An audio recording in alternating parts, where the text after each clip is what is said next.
This is the last driving in the South before the wedding. However, this will not be the last driving in the South ever, because of course we're going to still continue these. But we wanted to talk about favorite childhood stories together as we go and get groceries. Oh man, this could be a video that lasted hours. So many favorite childhood stories, which everyone has. Sunny this morning. It's going to be another warm day, I think. Yeah, it was 75 degrees yesterday. Let me tell you, this weather's easy to get sunburn in because it feels good outside, the first sun of the year. You're not thinking, you put on your tank top, you go outside. Oh dang, I'm dropping my snacks. Anyway. Some of my most favorite childhood stories, memories, whatever you want to call them, is being at Pap and Granny's when we were kids with our cousin April. Those were just awesome times. We played outside. We had so many different forts and clubhouses, and we play in the woods, and that was just tons of fun. I do remember one time it was in the summer or spring, and there was a ton of caterpillars that had hatched or whatever they do that year, and they were just everywhere on the side of the house, on the porch, on the ground, on the trees, just everywhere. And we thought that we would catch all the caterpillars and that we would teach them how to swim. So as you can imagine, we drowned a great many caterpillars that summer, and looking back, I feel real bad for that, but I was also like 8 years old and I didn't understand. We refer to that as the Great Caterpillar Genocide of 2008. Yeah, the Great Caterpillar Massacre. It would have been before 08. It probably been more like 06, 05. 02, 03. I mean, we were little. Yeah, that's true. We were pretty dang small. That was really fun. We also used to play in the creek a lot, and we would catch salamanders and then catch crawdads and put them in a bucket and try to make them fight each other. Also, I'm sorry about the shadow on my face. The way the sun is shining, you can see the shadow of the phone on my face. Sorry about that, but there's not really anything I can do. In a little while, the sun will be behind us. It will. That was fun times. I loved playing in the creek. Sometimes we would dig a hole in the creek. We put you in it. We always made you yes, sit in it. I was always the one that had to sit in the hole, and they would get some mud and water and mix it together, and that was like soap, and that was the game of give the baby a bath. And Corey was always the baby. Yes. She was always dumb enough to go along for it. Yeah, I'll sit in the hole. It'll be fun. Oh, it was though, looking back. Well, and the fun thing is we were so small, you didn't have to dig a terribly deep hole, and then you have the whole thing of displacement. So we wouldn't dig it real deep, and Corey'd get in it, and she'd be water up to her neck. I mean, it was just a blast. And we would also collect little rocks that we thought were interesting and keep them.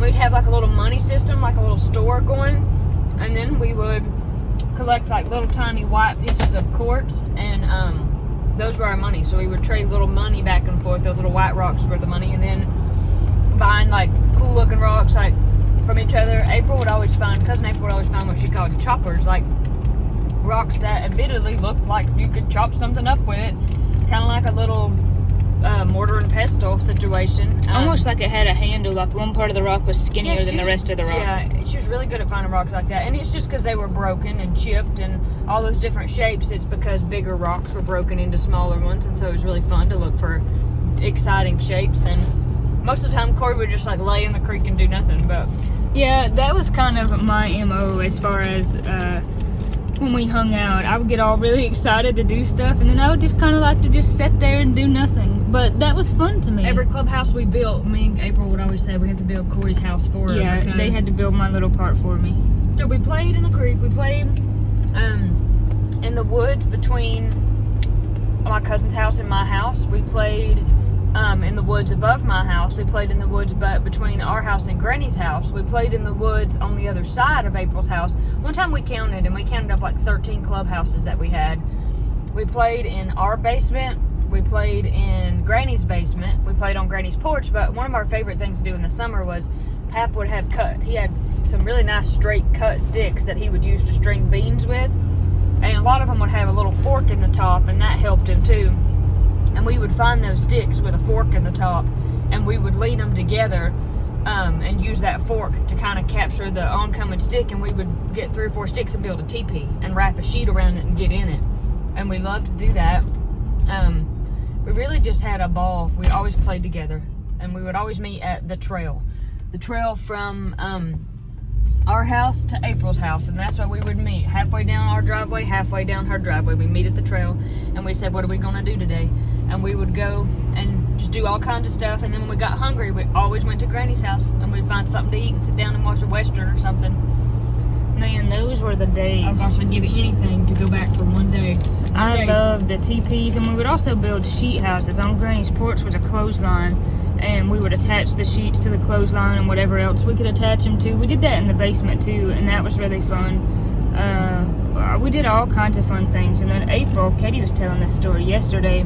She had a trampoline, and it was the kind that didn't have the no rails, nothing around it. Just an old one. Just the bouncy part. And we thought it'd be a good idea to put the water hose on it, because it was right next to the water hose at our cousin's house, and then go get a bar of soap and kind of scrub that soap all over the trampoline. So we did, and as you can imagine, the trampoline was incredibly slick. And we had a ball of fun until her mom come out there, and we were in trouble. Yeah, we got it. We got in trouble for that one, which we should have, because that would be an easy way to break a leg. Well, later we were playing on the trampoline with April's older brother, Mark. Not the oldest brother, but the middle brother. And we were playing this game called Dead Man Rise. And so one person lays down on the trampoline, closes their eyes, while everybody else jumps in a circle around them. And what do you say?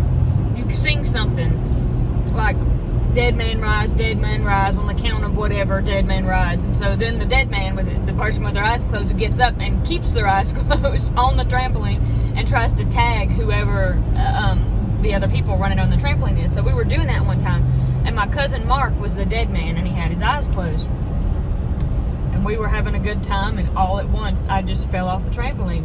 And when I fell off, one of my legs went down between the springs, so I was kind of caught. I was somewhat stuck, and it actually didn't hurt me at all. It scared me, but it didn't hurt me. And he opened his eyes when he heard us scream, and he helped me get out from caught in the springs and all that. And he was like, this is really embarrassing, Katie. You weren't even the dead man. You had your eyes open and you still walked off the trampoline. You stink. We're like, I know, Mark. I know. Another story, this was many years later. Katie and I buried a time capsule. We have been waiting for years to dig it up, but don't get too excited, because it's not really been enough years yet.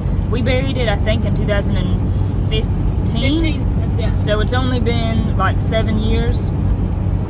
So not really long enough to dig it back up, but we're remembering it's there, because at some point we're going to dig it back up and see what's in it. But we did the time capsule because our grandma had a cat at the time, and it unfortunately took its journey to the Rainbow Bridge, across the Rainbow Bridge, and we thought we were going to have to bury it. So we went out and trying to be nice. So we went out and dug the hole, so she would have a place to bury this cat. But we dug it at our house. So I'm not really sure why we did that at the time, but we did. And then we got word from our dad that, they buried the cat at her house, so we didn't need to dig the hole. The hole was already dug, and it was pretty deep, and we thought, well, we kind of hate that we wasted this good hole here. What could we do with it? And one of us come up with the idea of a time capsule. So this was when Pac was still living, I guess about a year before he passed away. And we went down to his house and said, if we were going to bury a time capsule, what do we bury it in that won't rust or rot or whatever in the ground? And he said, get 2 mason jars and bury them with the lid down. So that way, if it does, the lid does rust in the ground, which it would take a while for it to rust in the ground, but the ground is damp.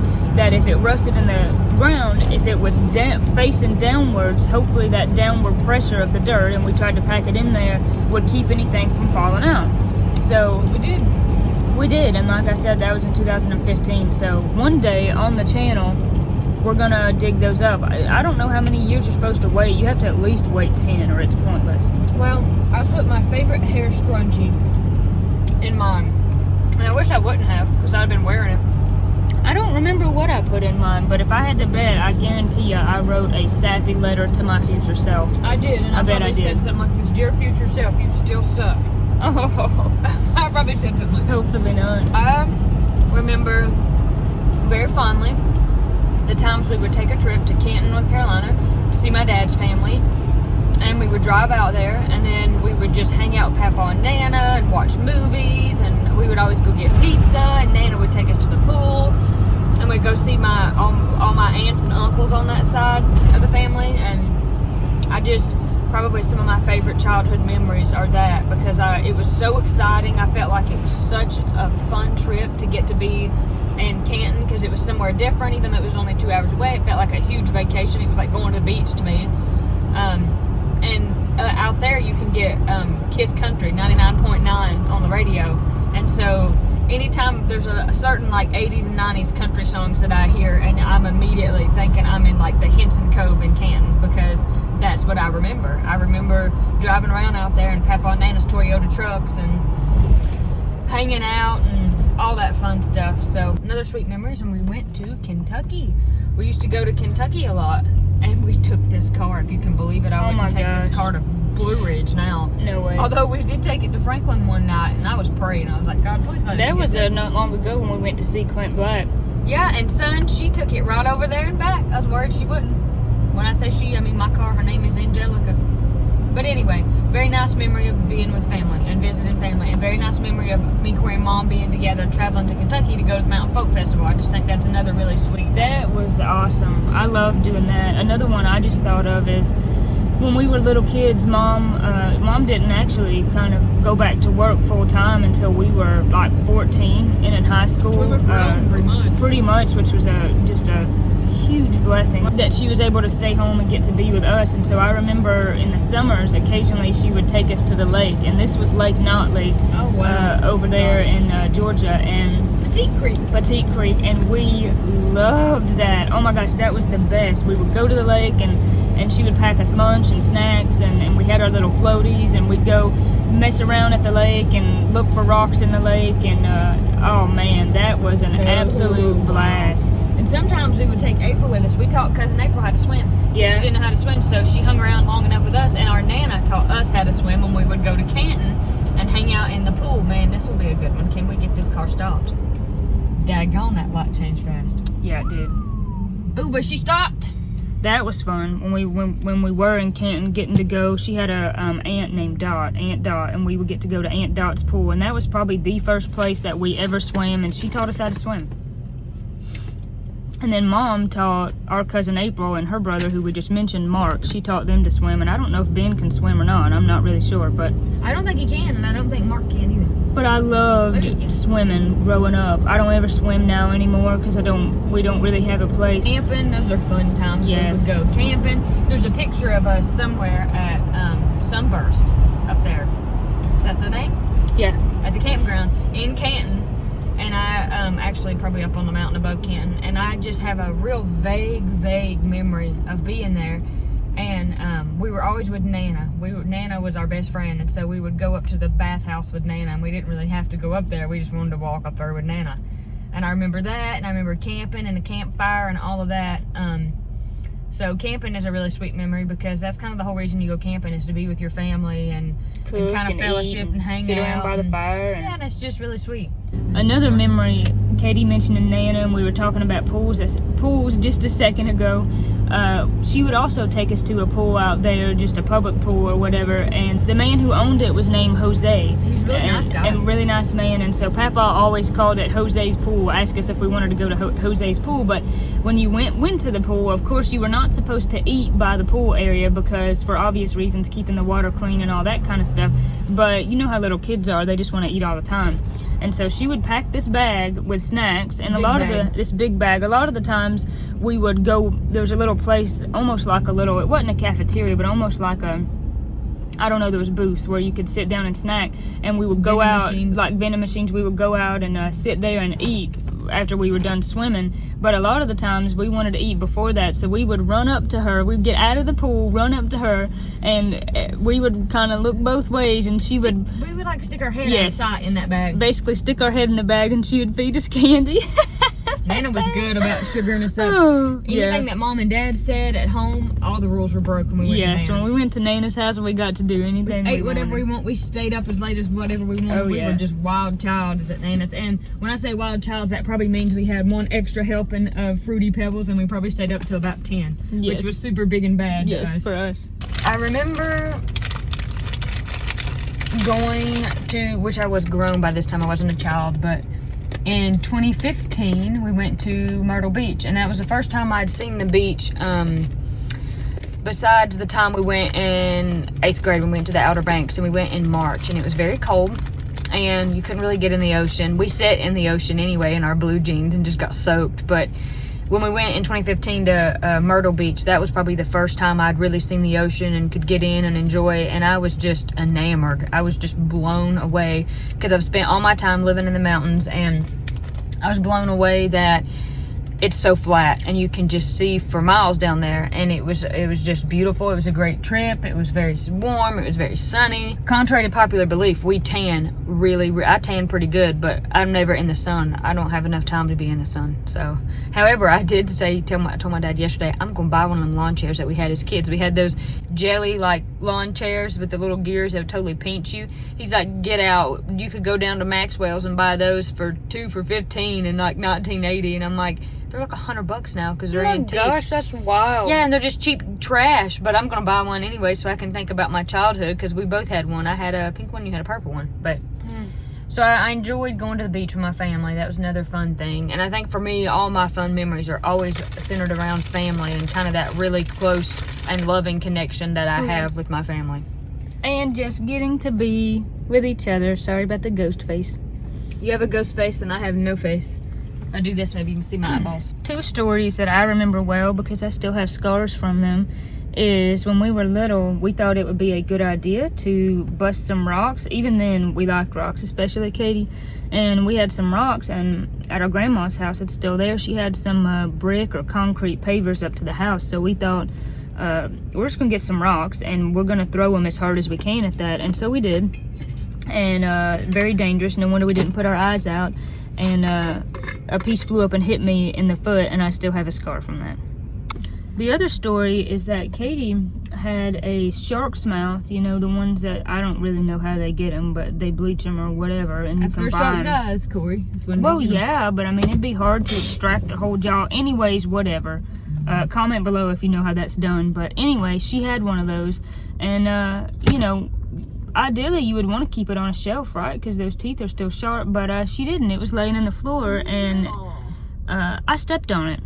And as you can imagine, it hurt and it bled a ton. And Let me tell you where I was when you did that. Daddy brought a new 4-wheeler home, and I was out getting a joyride on the new 4-wheeler while you were bleeding. Hopping down the hallway bleeding. And our cousin April that we mentioned was there, and I stepped on it, and then it just, blood started going everywhere. And the carpet.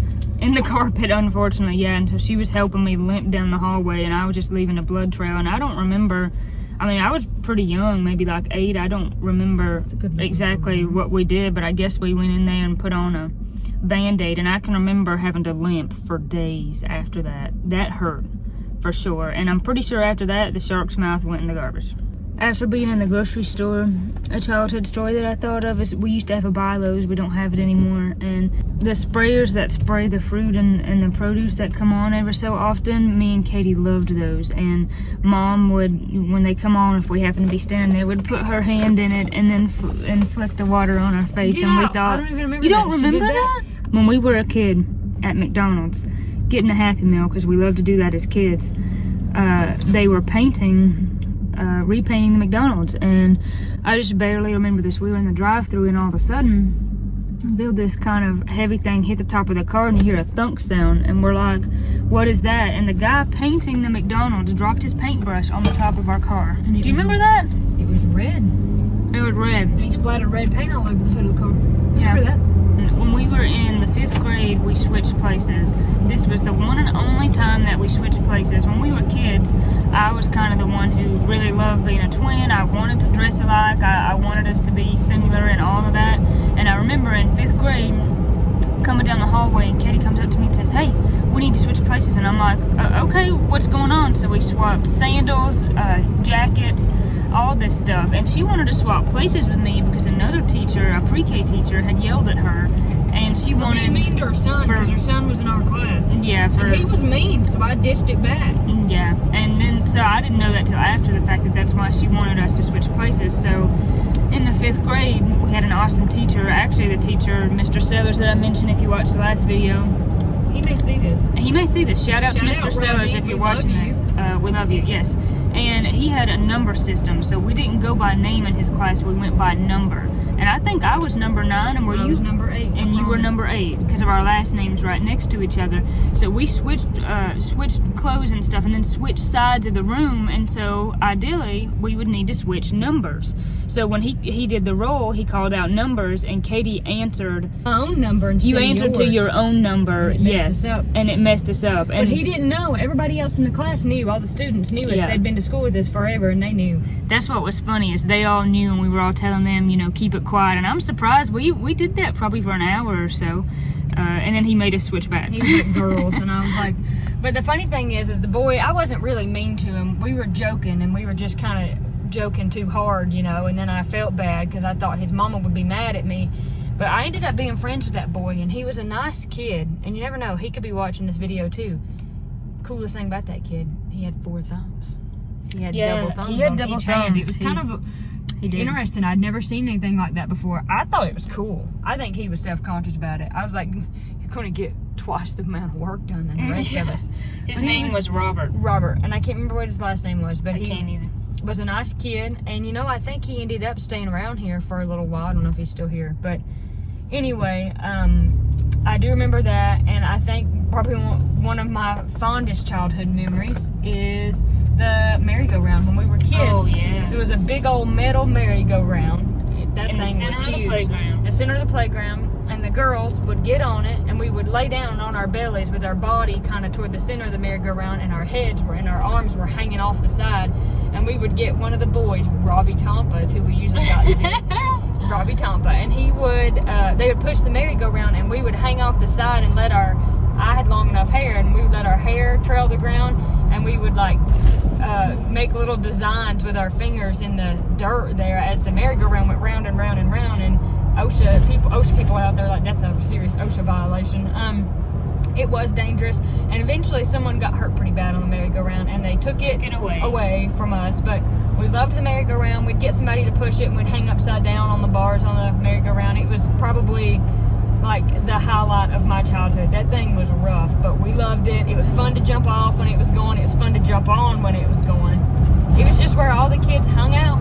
It was a great time, that merry-go-round, and I think all the kids these days growing up with that merry-go-round really Deserve a merry-go-round. deserve one. I do remember going down the yellow slide in 2nd grade, and there was a bee in the slide with me, going down the slide with me.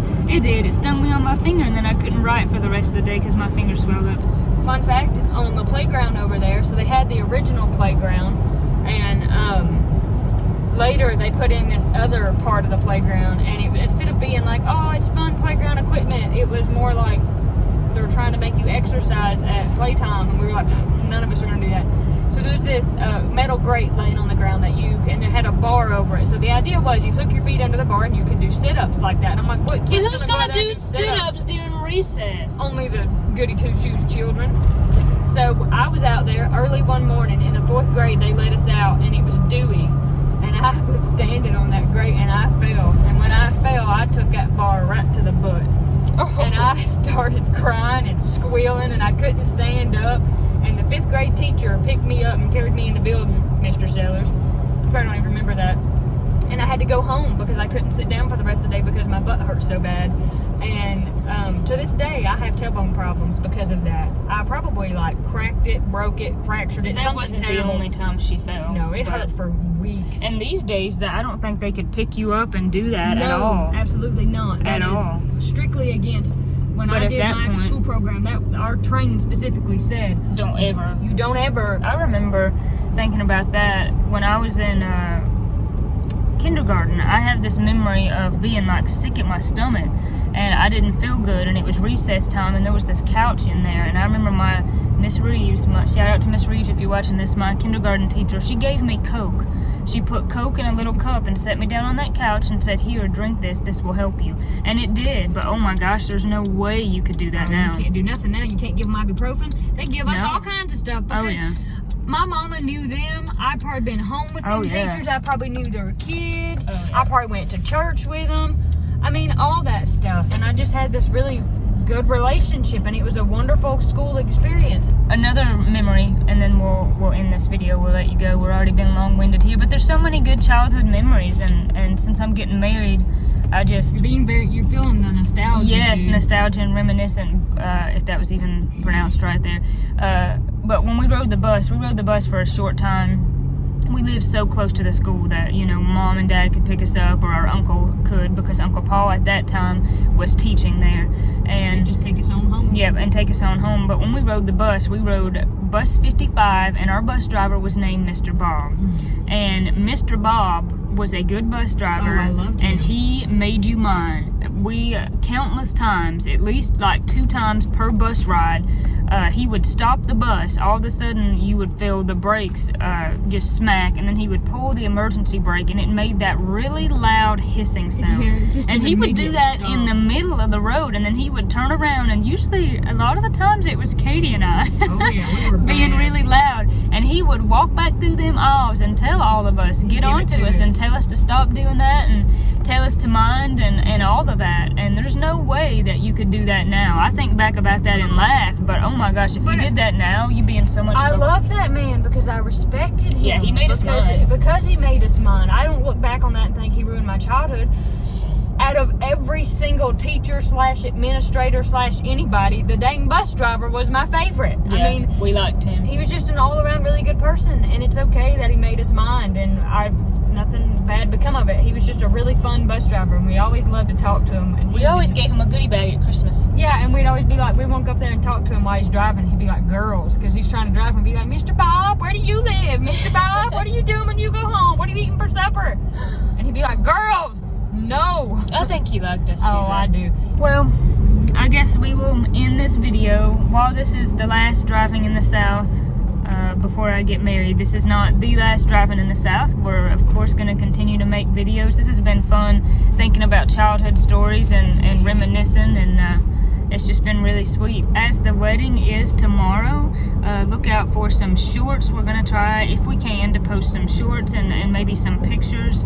And there'll definitely be a photographer there, and we're going to try to get video, but that'll take some time to kind of put together. But look out for the kind of short bits during the day tomorrow while we're getting ready. And I guess we'll go home and find some food and take care of Olive. Anything else to say? 2 words. Vio Conditas. Okay, well, God bless you guys, and we'll catch you at the next video. And I'm going, look out for me. That spray the fruit. I'm sorry. I got problems. They put these speed bumps in. It just makes me ill. No, which one did they do away with? I think they did away with the blue slide. They did away with the slide? Yeah, I don't think it's there anymore. Well, I'm sorry. I'm just having car problems. Anybody wants to know when I get out of this car, I'm going to light it on fire and roll it down a cliff. Electricity buildup. Just shock you to death. I got old and now I have to work a job and I'm busy and dang it. It's so cold here.